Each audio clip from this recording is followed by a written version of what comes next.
Ella le leía las cartas cada vez que Chávez pues quería como saber si debía o no hacer algo antes de tomar una decisión importante. Y ahí es donde se dan 3 predicciones muy importantes y que resultaron siendo ciertas en la vida de Chávez. Y ella le dice, antes de cumplir 60 te vas a enfermar y te vas a morir. I guess we'll never know how this all happened.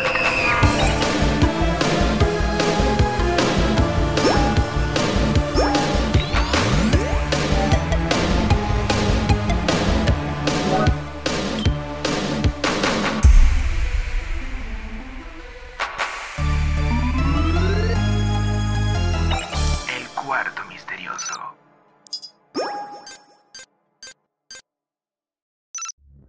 Hola, bienvenidos una vez más al Cuarto Misterioso. En esta oportunidad vamos a tocar un tema bastante interesante porque vamos a hablar de uno de los personajes que marcó pauta en la historia de Venezuela duramente, y es el señor Hugo Rafael Chávez Frías, y especialmente hablando sobre lo que fueron las prácticas de brujería y santería en el ámbito político durante su mandato. Y también vamos a hablar de cómo la santería como que empezó a permear todos los ámbitos de la sociedad venezolana, el día a día de la gente, y cómo ganó esto tantos adeptos de gente pues que era chavista, ¿no? Que Sí. además se volvió santera. Bueno, aquí vamos. Sigamos caminando por este laberinto lleno de sombras que nos llevará al cuarto misterioso.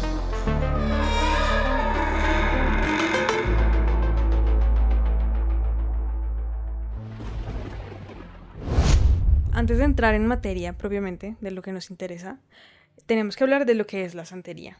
Que la santería es una religión afrocubana que tiene muchos adeptos precisamente en Cuba, pero también hay muchísimas personas que lo practican en Venezuela. Y mucha gente dice que esto sucede por la cercanía que existe entre el gobierno de Hugo Chávez y el gobierno de Cuba. Cuba. Entonces, claro, durante el siglo XX como que hay muchas conversaciones y como mucho intercambio entre estos dos gobiernos, y uno de esos, digamos, intercambios es como la práctica masiva de santería en Venezuela. Sí, porque también es importante acotar de que estas prácticas no es que empezaron a hacerse en Venezuela cuando llegó Chávez. Ya existía. Pero yo creo que cogió un mayor auge tras la llegada de esta persona al poder. Porque él era una persona que, digamos que en su esencia, marcaba mucho esa aura esotérica.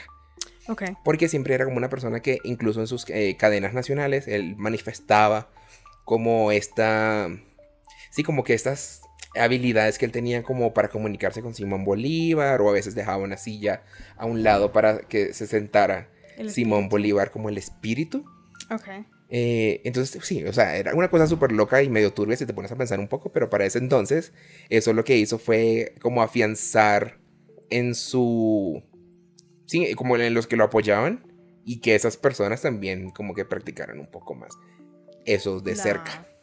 Bueno, también toca aclarar como que la santería, o sea, nosotros no estamos aquí condenando muy claro la santería ni nada, ni diciendo que esto es del diablo ni que nada, porque pues realmente es una práctica religiosa como cualquier otra. Sí. Lo que a nosotros nos interesa y lo que nos parece muy curioso es la forma en la que esta clase de religiones y de rituales se utilizan en la política, y como para lograr estos objetivos políticos que Chávez quería, ¿no? Y que pues todo su círculo quería lograr. Sí, y bueno, un poquito antes de entrar como en más detalles de lo que viene, porque es importante, la santería no es una religión que se desprende de las demás, como el catolicismo o el cristianismo, porque hay muchas personas que son católicas y practican la santería, entonces es como una adición a sus prácticas y a sus costumbres, por así decirlo. Okay. Sí. Bueno, creo que lo que nos interesó mucho más, y como que la fuente de donde nosotros sacamos toda la información sobre los brujos de Chávez, sí, es un libro del periodista venezolano David Placer que se llama Los brujos de Chávez. Y ahí en él empieza como a hacer una investigación cuando a Chávez le diagnostican cáncer sobre estas prácticas como esotéricas, como mágicas, que venía haciendo Chávez, porque esto ya hay un momento en el que no se hace como por debajo de cuerda. Aquí en Colombia sí hubo como un supuesto, como una negociación, como una transacción con una bruja de un presidente en los años 80. De eso hay un libro que fue muy famoso, pero también fue muy perseguido. Y que muy curiosamente raya un poco con la misma época en donde Chávez empezó también o al menos en donde se empezó a documentar este tipo de prácticas. Ajá. Para con Chávez en los Entonces, 80. bueno, mientras aquí todo eso era como muy escondido, cuando ya Chávez, hay un momento en el que él empieza a hacer esto muy público y en el que para él como ese pensamiento mágico y estos rituales son parte como muy importante como de su persona y entiendo como de su proceder político. Entonces, esto es lo que empieza a hacer el periodista. Él hace una investigación muy chévere. El libro, si tienen la oportunidad de encontrarlo y leérselo, deberían hacerlo porque es bien, bien chévere. Y él habla directamente con la bruja de Chávez. Sí.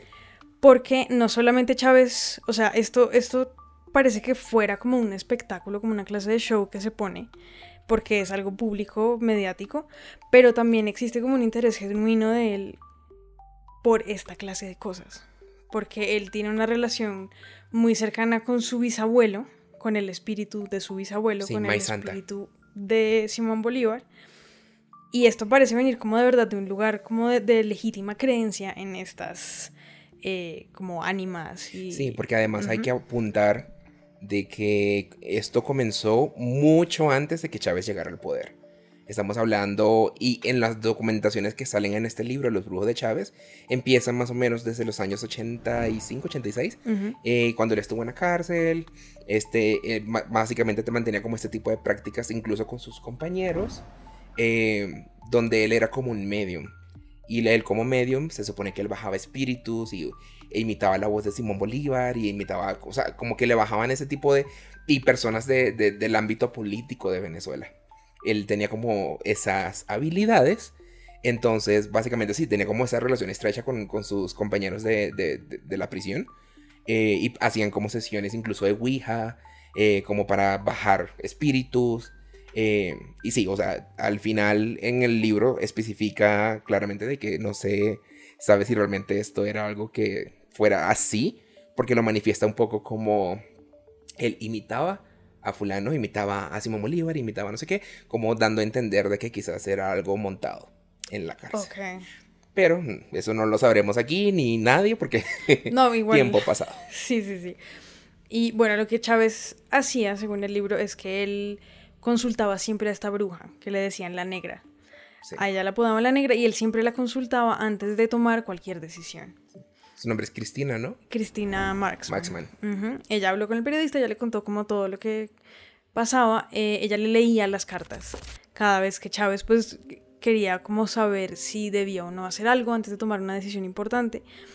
Y ahí es donde se dan 3 predicciones muy importantes y que resultaron siendo ciertas en la vida de Chávez.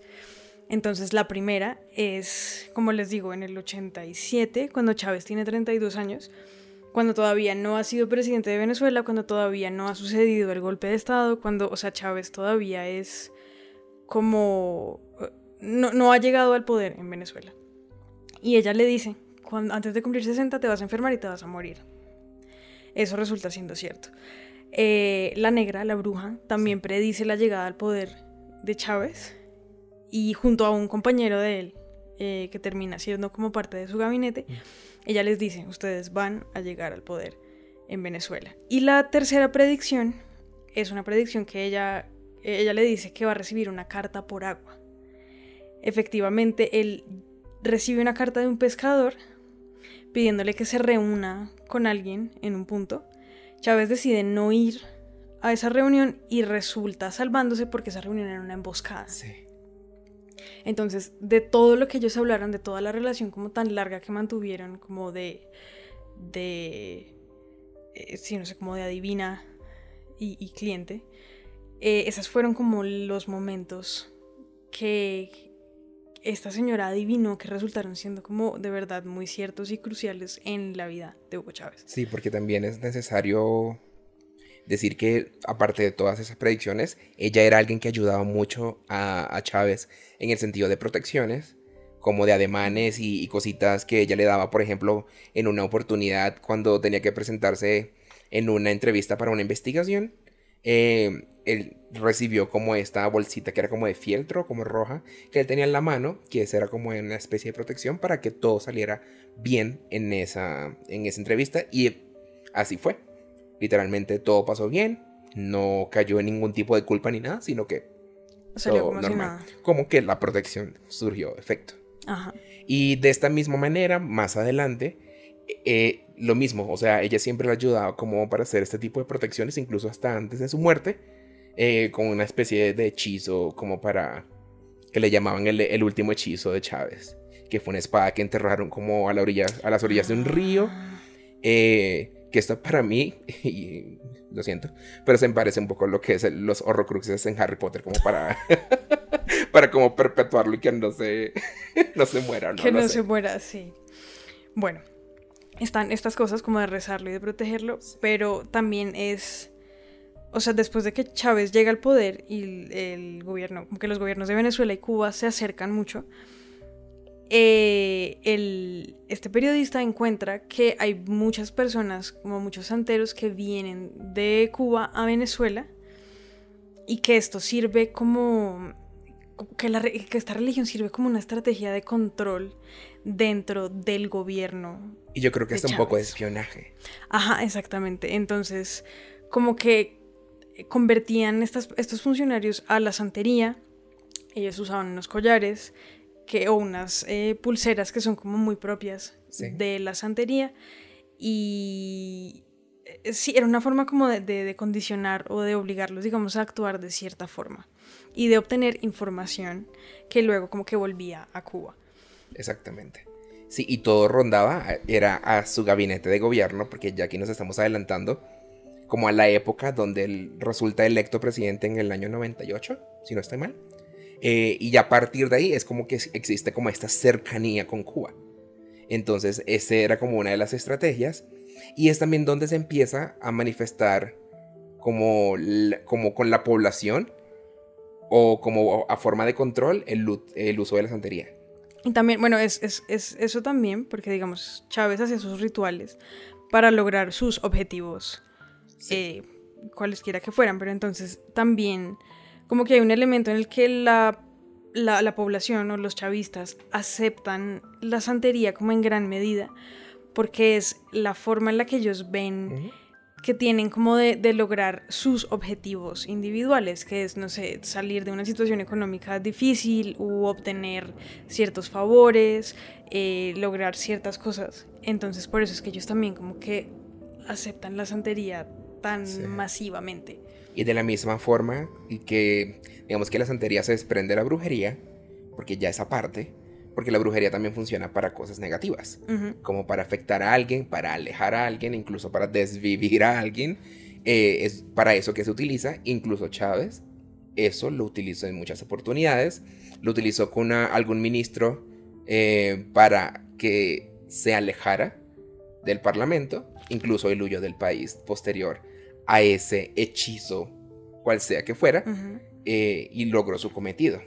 Entonces digamos que no solamente era la santería para su beneficio propio, sino que también utilizó la brujería para hacer también sus marramucias, pues, por así decirlo. Lo que decían era que en el Palacio de Miraflores hacían rituales de magia negra y como que habían cosas que sucedían adentro del Palacio Presidencial, avaladas, digamos, por el mismo Chávez. Claro, y a puerta cerrada, claramente, porque no era algo que fuera público. Entonces, claro, la gente, o sea, digamos que todo ese tipo de prácticas Chávez no los manifestó como de una forma pública, como porque él nunca dijo yo soy santero o yo practico santería, pero sus alrededores es algo que siempre se comentaba. Y entonces siempre estaba como ahí cerquita, como eso. Entonces la gente es como, no es boba, o sea, es como, sí, claro. Sí, pero no era algo que resultara negativo, para nada. Yo creo que eso lo que hizo fue ayudarle a ganar incluso más popularidad con el pasar del tiempo. Porque lo hacía, o sea, la gente se sentía como más cerca del presidente por ese tipo de prácticas. Como que, ay, yo hago esto, entonces se fue como popularizando. Y, o sea, fue como algo positivo eventualmente.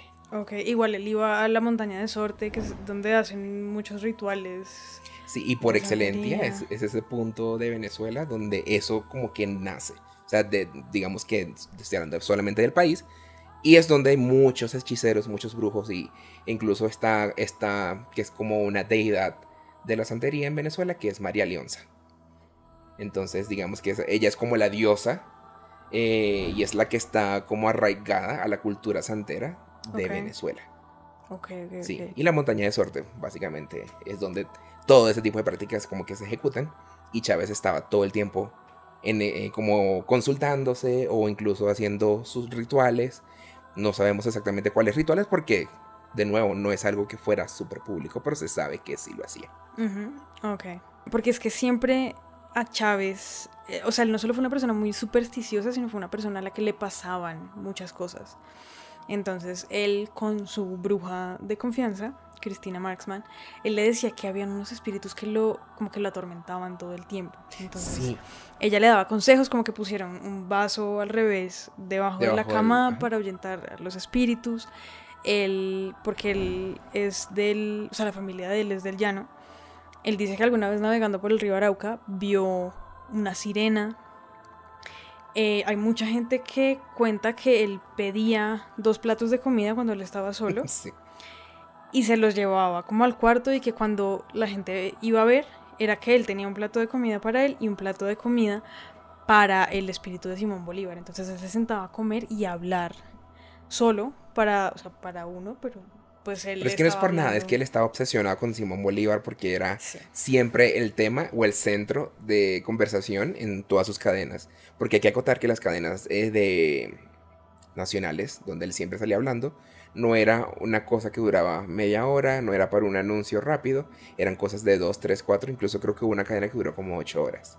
Y la gente la veía porque digamos que su dialecto y su forma de hablar, lo que estuviera diciendo era como llamativo y la gente siempre se quedaba ahí, al menos sus seguidores sobre todo, ¿no? Era como la oratoria de Chávez. Sí, porque él mantenía una oratoria y la información era siempre histórica, él siempre hablaba de Simón Bolívar, la espada de Bolívar, o sea, siempre era como ese círculo vicioso de esta persona.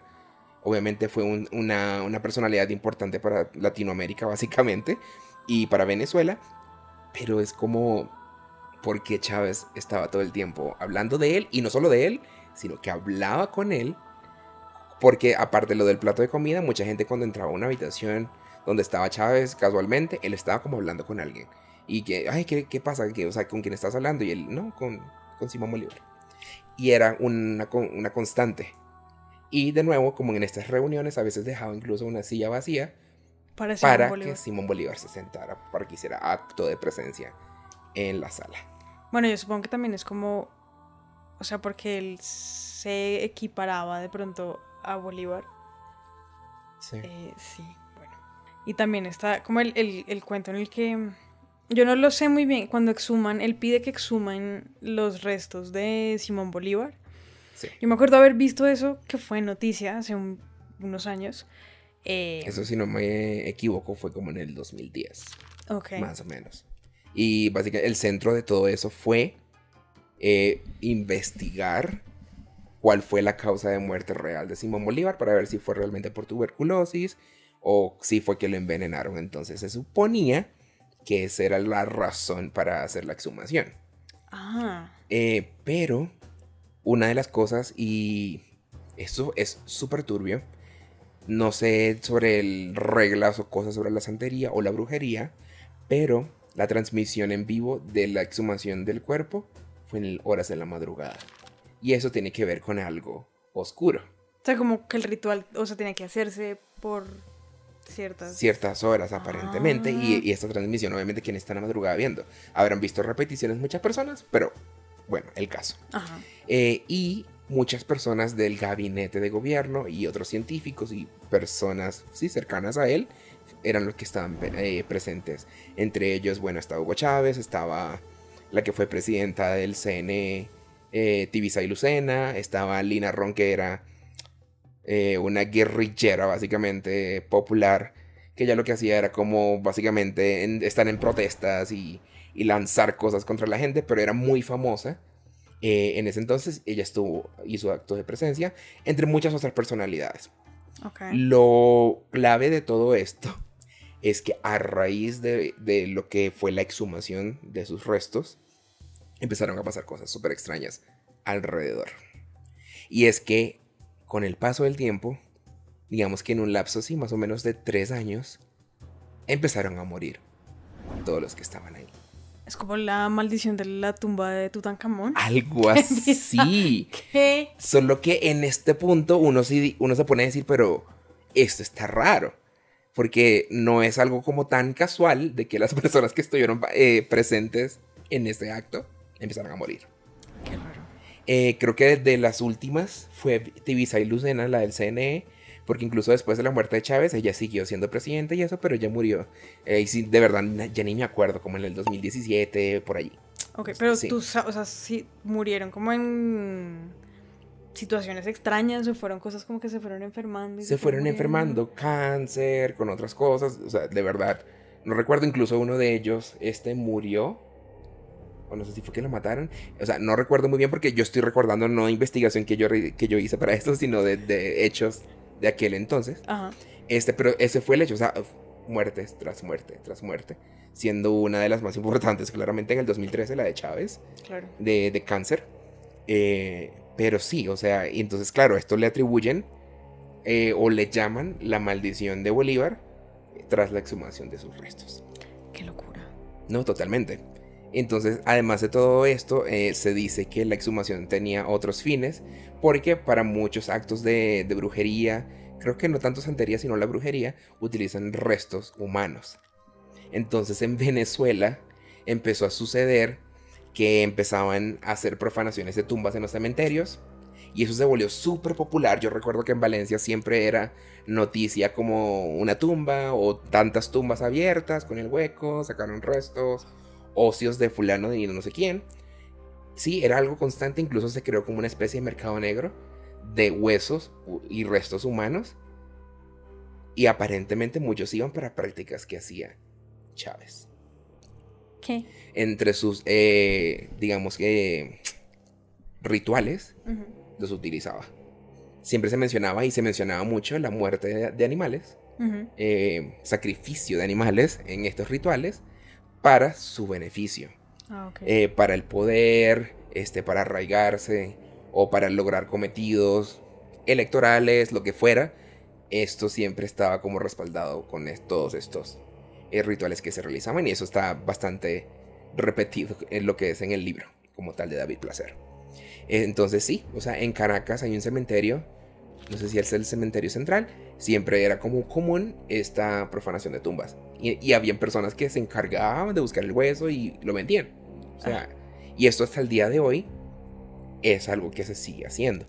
Por temas de santería, no estoy hablando ya ni siquiera de la de política, pero digamos que a nivel cultural es algo que la gente hace. O sea, buscan los huesos, a veces incluso de personas específicas, si tienen como un foco. Ujú. Sobre todo creo que esto es para maldad, la verdad. O sea, siento que si vas a usar este tipo de cosas, no creo que sea algo bonito. No, creo que Para sí. el amor, no lo creo. Pero sí, y eso me impresiona mucho porque, o sea, por ejemplo, en el barrio donde yo vivía en Valencia, es un lugar donde la santería era hacía acto de presencia fuerte. Y yo me atrevo a decir que yo creo que como si no es el 50 o más por ciento de las personas que vivían en ese barrio practicaban santería. Eso era muy común, y a veces a la entrada del barrio habían gallinas muertas en el piso porque obviamente no se las pueden comer, hacían sacrificios con gallinas, era lo más común, como que lo que yo veía. Y eran ese tipo de prácticas. Tengo entendido que cuando hacen sacrificios de este tipo, o sacrificios humanos, es como cosas súper fuertes que requiere como más, digamos que, porque el sacrificio es como un pago. Ujú, ok. Entonces, mientras más grande sea ese beneficio que tú estás pidiendo, Más te va a costar. más grande debe ser el animal. Sí, claro. Un cerdo o un ser humano, que sabemos que eso se hace. No estoy diciendo que lo hubiera hecho Chávez, pero hay rumores, muchos rumores que se digamos que entre la comunidad, entre la gente cercana a Chávez, o los que ni siquiera cercanos, los que estaban en el pueblo de él, decían de que él pudo haber cometido sacrificios humanos. Okay. Pero no es una confirmación, es solamente como modo de chisme. Porque hubo una oportunidad, no recuerdo en qué estado, creo que fue en el estado... No quiero inventar, o sea, una parte de Venezuela, como que los niños y indigentes empezaron a desaparecer. O sea, como que habían menos niños en las calles. ¿Qué? Sí, una cosa rara, y no sabían la razón del por qué los niños desaparecían o simplemente no. Ujú. Sí, eran niños que estaban en condición de calle, como que realmente no había... O sea, no, como que no importaban. Literalmente este era como el peso. Y se dice que estos niños eran utilizados para esos rituales en la política. Incluso alguien en TikTok, en uno de nuestros videos, llegó a hacer un comentario sobre que se decía que incluso habían como restos humanos, como hechos polvo ya, como cremados y hechos polvo, Ujú. y los lanzaban por el aire. O sea, como en helicópteros y eso, como que lanzaban los restos óseos en el aire. para Y eso tenía qué? un fin de brujería. Qué cosa más rara. No sé si es como para que la gente estuviera como Chávez, o sea, no sé. O sea, Pero la pero- gente sí era muy arraigada, porque es que el tema de todo esto, y es que cuando muere Chávez, él se convierte prácticamente en una deidad, y casi como un santo. Sí, sí, sí. Habían altares de Chávez, la gente les rendía fruta, les pedía cosas, como milagros y no sé qué. O sea, llegó hasta ese punto. Y sí, o sea, eso era bastante loco. Que le muy hablaba a loco. Maduro.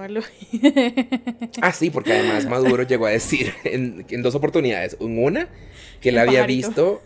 Sí, lo del pajarito que le revoloteó en la cabeza y él decía que ese era Chávez. Pero años antes también había dicho de que le había visto el rostro de Chávez en una pintura. Ay, que la había visto. Sí.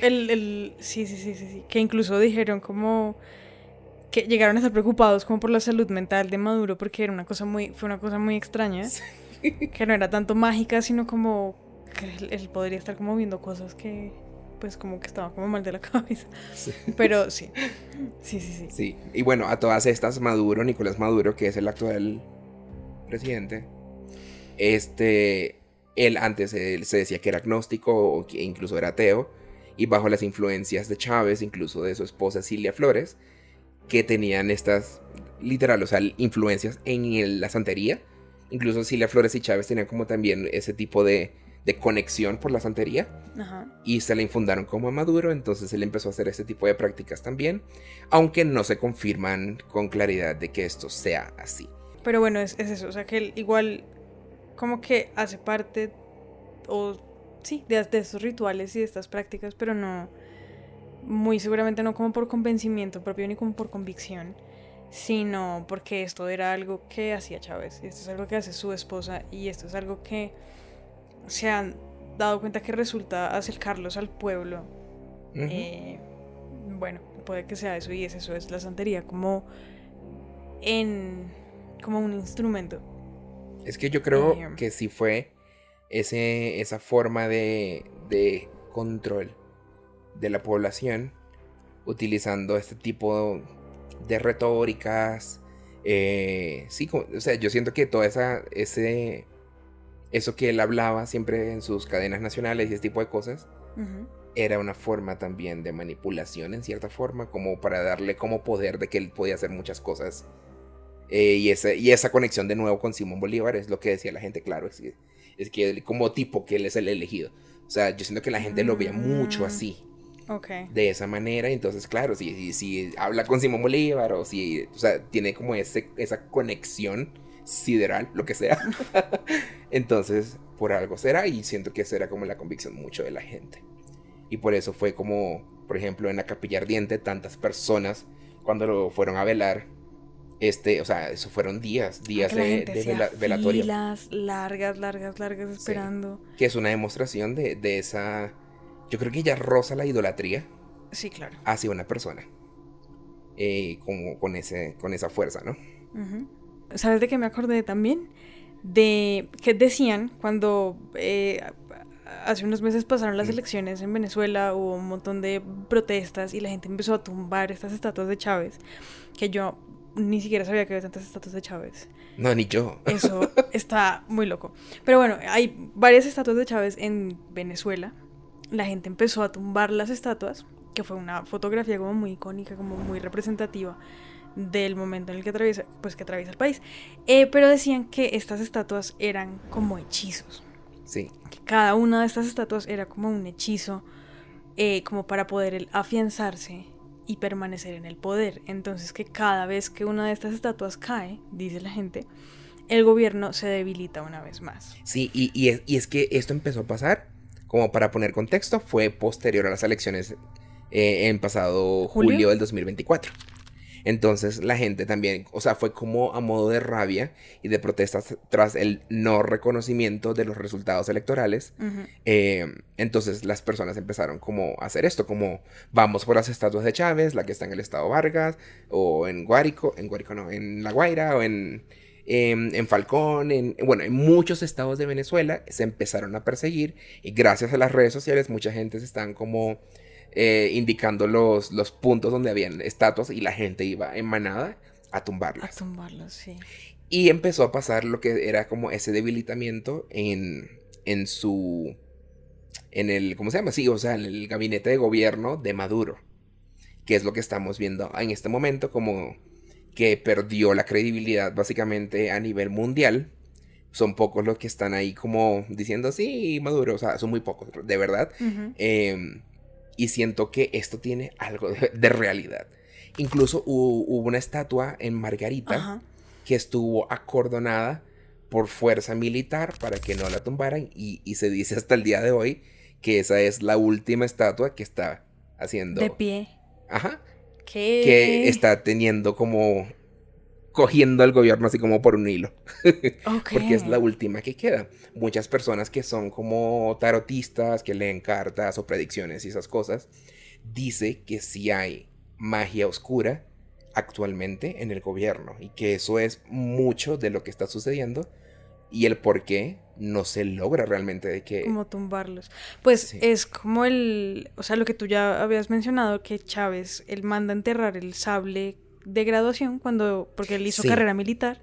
Entonces él, con su bruja de confianza, él hace como un hechizo, como un ritual para enterrar este sable, para que él obtenga como poder y protección.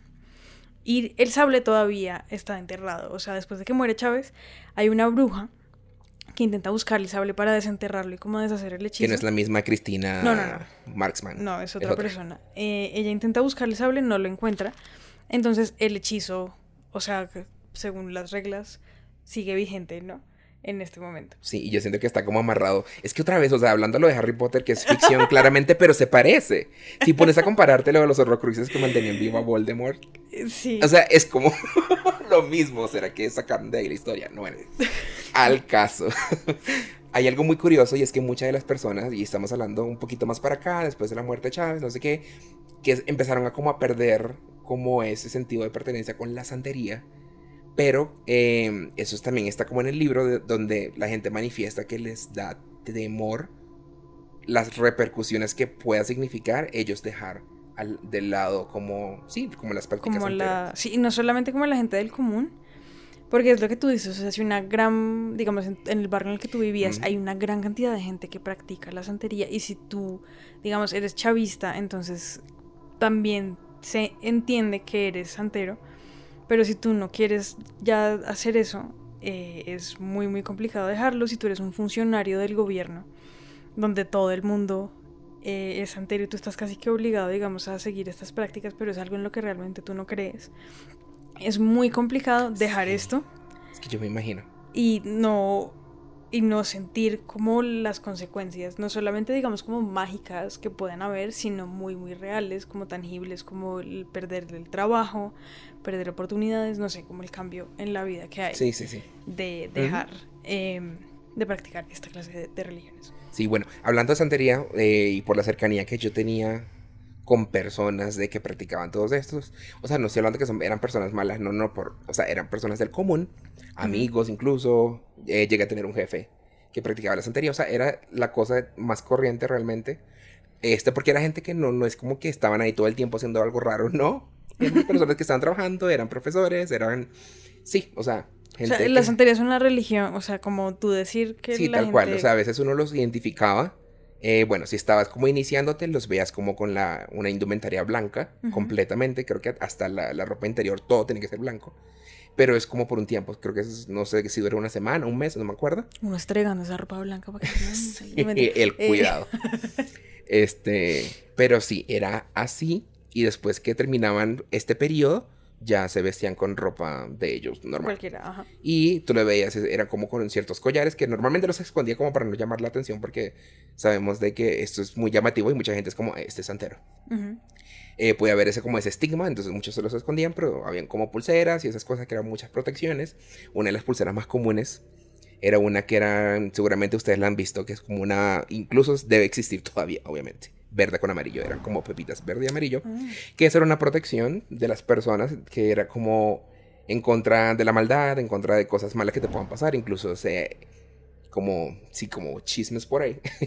Mucha gente decía que malandros o ladrones en Venezuela, cuando les disparaban y todo eso, la pulsera se les tallaba, ¡tas! Entonces era como la protección se les aplica. O sea, no morían, sino que no la pulsera morían. se estallaba y eso era Incluso lo que... había gente que decía, no, es que recibió no sé cuántos disparos en no sé cuántas partes del cuerpo y están vivos. Bueno, puede ser. Aquí en Colombia pasaba mucho que los sicarios se mandaban, se mandaban rezar, o rezaban las balas, o rezaban las pistolas. Y hay El historias malandro así. Ismael. Ah. Ese está en el libro, ¿te recuerdas? Es la historia, es como un santo. Sí, como un Robin Hood. Ajá, porque era un pelado que robaba a los ricos para darle a los pobres. Y entonces como que a él lo matan. Y en la religión, digo, en la santería, digamos que lo canonizan. Sí. O el equivalente. Y entonces él es como un patrono de la gente. Y la gente... pues, o sea, como, no sé si como es que le rinde culto. pero le rinde culto, le pide favores.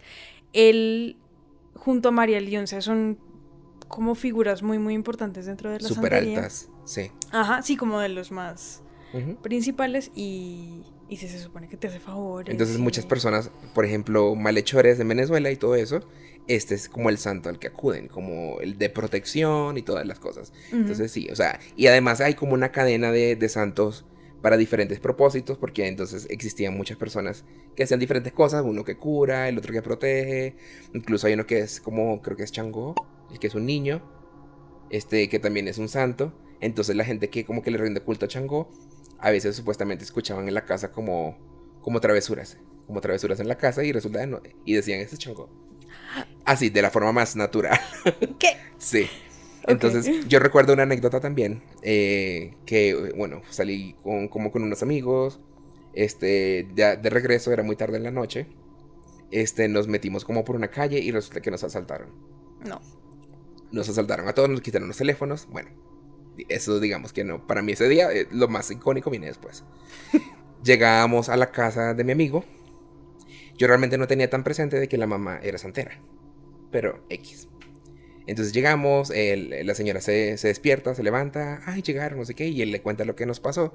Entonces la mamá fue como lo primero que dijo, pero me hubieras avisado, porque yo les podía bajar unos muertos para que esto no les hubiera pasado.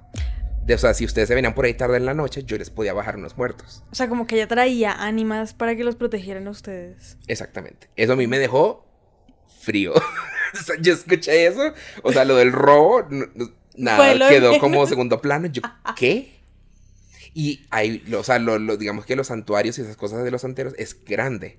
Sí. O sea, no es como un rinconcito, como puedes ver un altar, no sé, de cristiano, católico, sobre todo católico. La virgencita y sí, ya. como unas estampillas y eso. No, esto son cosas, figuras de cerámica como de este tamaño, con frutos, con comida, y son grandes, o sea, hasta el techo.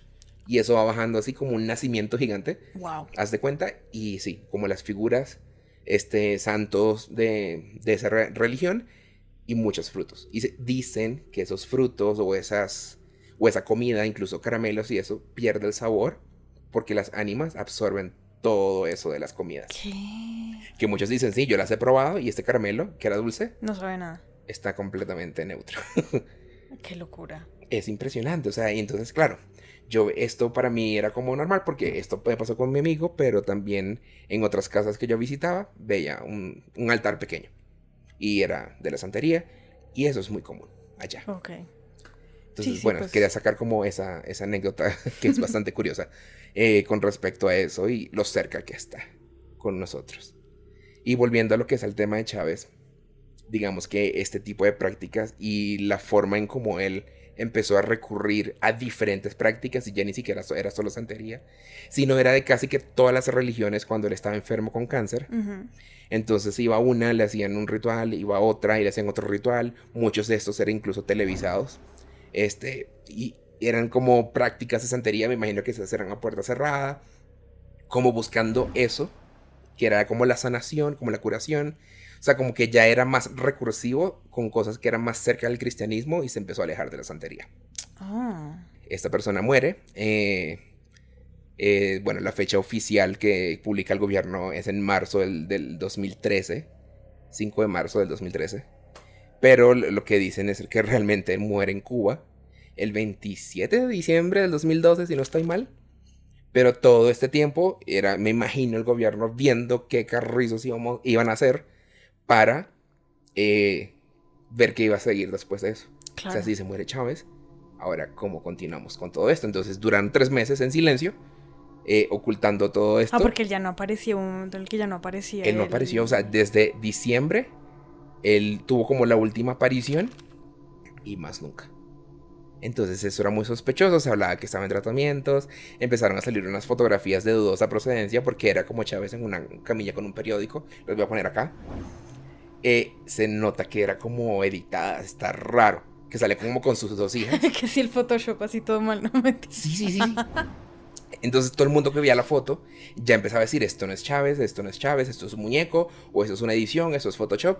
Ya eso empezó como a sonar muy duro, hasta que el gobierno, el 5 de marzo del 2013, dan como el anuncio de su fallecimiento.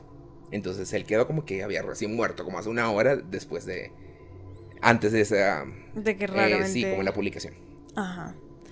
Pero bueno, sí, creo que lo más impresionante es la forma en la que él hizo todo lo que hizo, como buscando lograr los objetivos políticos y buscando como perpetuarse en el poder, que no era solamente, digamos, como la política tradicional y la oratoria y como las tácticas, ¿no? de un político, de un presidente, de una persona como de ese ámbito, sino que él también entonces recurre como al pensamiento mágico, a estos rituales, a estas como religiones.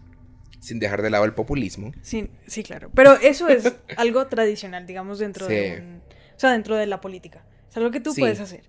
Pero la santería y ya esto demás... Todo esto que va de lado. Y yo siento que en cierta forma eso funcionó. Por lo que pasó. Loca. Claro, porque fue una herramienta como de control, una forma de acercarse al pueblo que era masivamente santero. También yo creo que es como una forma de mostrar que tú tienes, aparte de un poder como terrenal y como tangible, porque tú eres presidente de la república, entonces también tienes un poder sobrenatural. Sí. Entonces yo no solamente te puedo como joder aquí, así en este plano, sino que también puedo hacer de otras cosas. Exacto. Que tú... lanzarte hechizos o cosas por el estilo. Y que mucha gente en su gabinete le temían un poco a eso. Entonces por eso era como un respeto y una distancia en ese sentido.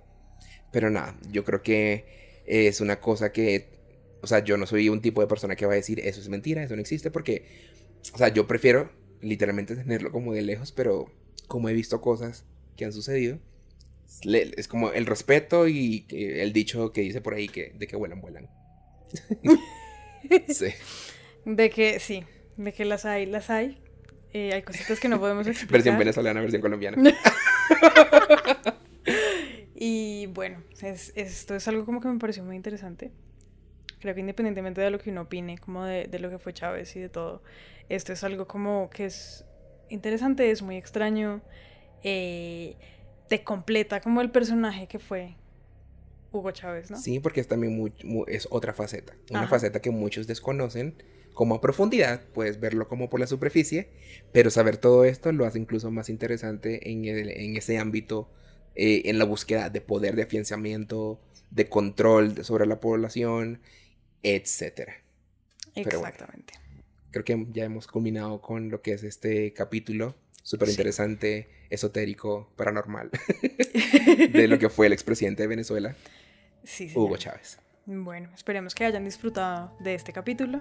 Síganos en redes sociales. Estamos como Lina-Lafont en Y Instagram. Rocknerlaya por aquí. Y nuestra cuenta del podcast. Claro que sí. El Cuarto Misterioso Pod. Cualquier por aquí? historia que ustedes tengan paranormal.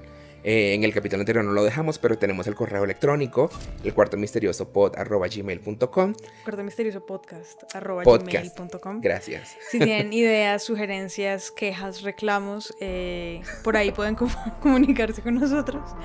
Y ya. Sí, y venimos con nuevas ediciones de Noches de Horror Claro por ahí. que sí. Entonces todas esas historias spooky que ustedes puedan tener, las contaremos en ese especial. Sí. Entonces nada, nos vemos hasta una próxima edición del Cuarto Misterioso la próxima semana. Bye. Bye.